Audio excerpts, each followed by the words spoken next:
preguntaches que detrás das cousas que usamos cada día? Detrás de cada sudadera, cada cojín, cada planta, hai economía. E todo comeza cos factores productivos. Primeiro está a terra, que son os recursos naturais.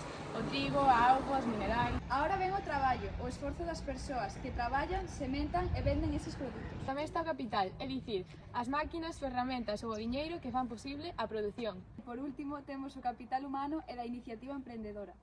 Este primeiro é unha mezcla entre traballo e capital, é dicir, un traballo con moitos coñecementos incorporados. E este segundo é o espírito emprendedor que coordina o resto dos factores productivos e lles asigna a cada un a súa función. En estes factores non existiría ningún produto.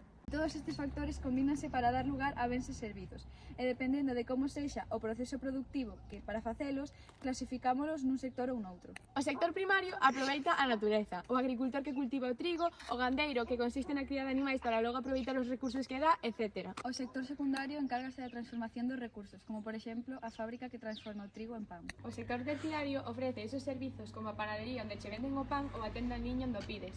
O cuaternario encárgase desas actividades que levan incorporado moito IDI, como por exemplo as investigacións que se fan nos laboratorios das universidades. O quinario encárgase das actividades non remuneradas, é dicir, as que non pasan polo mercado, como o traballo doméstico ou o traballo que fan as ONGs. Así que a próxima vez que uses ou merques algo, Lembra que detrás hai terra, traballo e capital colaborando cos distintos sectores.